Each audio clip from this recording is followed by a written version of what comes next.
Oke, bertemu kembali dalam pembahasan singkat emiten bersama saya ya, Pak Thomas, ya kan, Thomas Krisna. Nah, kali ini kita akan membahas salah satu emiten Big Four Bank aja, yang Big Four Bank di Indonesia yang nggak kalah menariknya ya, yaitu BBRI. Ya, nah sebelum kita bahas emiten yang satu ini. Oke, saya perlu jelaskan dulu. Hari ini adalah tanggal 15 Desember tahun 2025 jam 4 kurang ya. Jadi market masih buka. Ini adalah posisi real time, ya kan? Dan tadi sudah saya cek beberapa kali ya, posisi IHSG kita juga posisi all time high. Ya, posisi all time high, tapi sekali lagi all time high-nya ini tidak ditopang oleh bank besar. Ya, bank terbesar di Indonesia enggak, yang ini agak anomali ya, biasanya ditopang oleh bank-bank besar ya, tapi ini kok enggak ya, seperti itu. Jadi ini adalah salah satu kesempatan buat kita untuk bisa mengakumulasi saham-saham perbankan besar. Ya, salah satu saham perbankan besar yang ada di negara kita adalah BBRI, yang saat ini posisinya masih relatif rendah dibandingkan 1-2 tahun yang lalu yang sempat menyentuh angka 6.400. Ya, turun jadi 5.000, sekarang 73.000 atau di bawah 4.000 seperti itu. Nah, oke ya, kita akan bahas.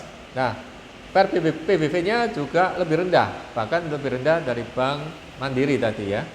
Jadi PER-nya ini sudah menyentuh angka 10 dan PBV-nya ya di atas 1 ya, tapi masih nggak sampai 2 ya, 1,73 seperti itu ya. Jadi ini salah satu faktor yang membuat saya mereview, karena menurut saya sih harganya cukup menarik. Apalagi di sini 1 tahun terakhir harganya relatif rendah ya, 3.500, 3.000 ya 700 sekarang ya, seperti itu. Masih relatif rendah dari beberapa minggu yang lalu atau beberapa bulan yang lalu ya, seperti itu. Oke ya, kita akan review singkat kepemilikannya. Oke.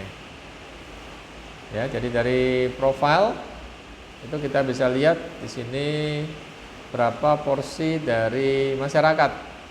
Ya, porsi masyarakat di sini cukup gede ya dibandingkan BCA sama Mandiri tadi ya. Ini 46%, hampir 47% ya. Lebih tinggi dari threshold saya yang 33% ya. Ini lumayan tinggi ya, gitu ya.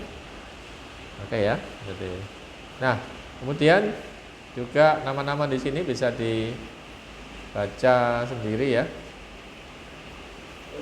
Ya, bisa dibaca sendiri. Oke,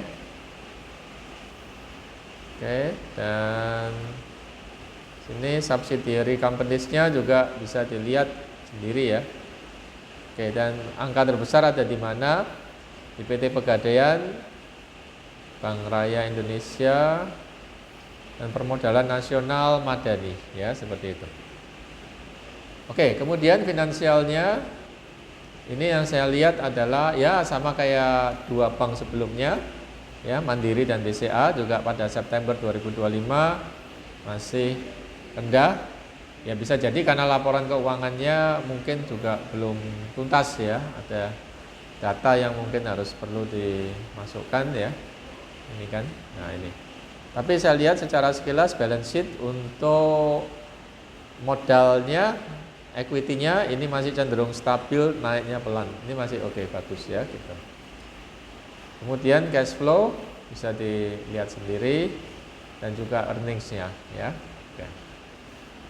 Kemudian sampailah kita pada key statistik. Oh ya, untuk bank-bank ini saya memang tidak melihat websitenya karena kita sudah tahu tiap hari berhubungan. Ya, kita sudah kenal banget ya dengan Big Four Bank ini ya. Ya, jadi BRI, BCA, Mandiri, ya sehari-hari kita bisa lihat ya. Dan di sini kinerja EPS-nya untuk 2025 masih turun ya, tapi ini belum selesai ya 2025 ya, masih ada Q4 laporan yang belum keluar ya. Bisa jadi malah naik ya, gitu ya. EPS-nya malah naik. Ya, koreksi tadi di dua bank sebelumnya saya mengatakan kalau ini turun, ternyata enggak, karena tahun 2025 kan belum selesai ya. Kan belum direkap ini laporan keuangannya ya, seperti itu ya. Oke. Nah, kemudian untuk dividen mereka masih bayar dan ini cukup gede ya, lumayan ya. Kita lihat di sini dividen. Nah, berapa ini? Oh, muncul. Oke, kalau berdasarkan key statistik, dividennya yang dibayar tahun 2025 ini hampir 300 ya guys ya. Jadi lumayan ya, 300. Berarti ya hampir 10% ya, 8 atau 9% ya. Lumayan ya, gitu ya. Oke ya, jadi ini worth it. Market cap-nya juga hampir setara dengan Mandiri. Kemudian equity-nya bahkan lebih besar, 331 triliun ya. Valuasinya masih murah.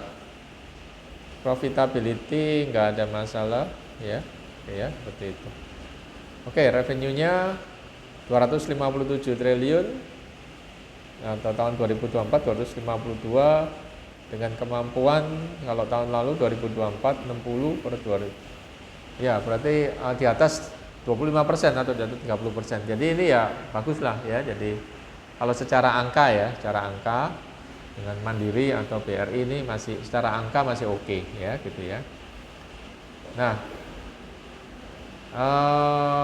oke ya, jadi kita nggak lihat aspek lain ya, kita lihat dari angka, kita nggak lihat apa yang terjadi di lapangan untuk BRI atau berapa apa yang terjadi atau komen-komen atau apa masyarakat. Kita nggak bahas itu ya, yang kita bahas adalah dari sisi keuangan, kinerja keuangannya. Oke ya, jadi review singkat aja untuk BRI. Jadi secara review keuangan ini masih oke. Harga sekian menurut saya juga masih oke. Ya, tapi dengan catatan kita tidak berharap dia akan bisa melonjak atau balik dalam waktu mingguan atau bulanan. Saya rasa mingguan jelas kemungkinan kecil ya. Kalau bulanan ya nggak tahu ya, tapi yang jelas dalam tempo 1 atau 1,5 tahun ya saya rasa bisa ada probability-nya lumayan dia bisa mulai kembali ke posisi normalnya, karena selama ini kan kita kenal harga saham BBRI ini kan tidak pernah turun sedemikian banyak atau nggak pernah diskon sedemikian banyak ya. Ini kesempatan diskon sedemikian banyak dan diperkirakan mungkin 1 atau 2 tahun lagi dia akan mulai merangkak naik dan naik ya, seperti itu ya. Oke ya, disclaimer on tapinya ya, seperti itu. Oke, saya rasa itu aja review singkat saya tentang emiten BBRI yang tahun 2024 ke belakang ya, 2024, 2023 dan ke belakang itu menjadi salah satu saham favorit ya. Nah, sekarang tahun 2025 bulan Desember ini harganya sudah diskon banyak, bahkan sama kayak harga tahun 2022.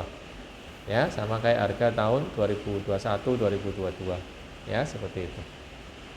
Oke, sekian dan terima kasih. Jika ada salah atau hal yang perlu diluruskan, silakan tulis di kolom komentar. Ya. Dan saya akhiri review saya untuk BBRI. Sampai di sini, semoga bermanfaat dan sampai ketemu di review berikutnya, ya.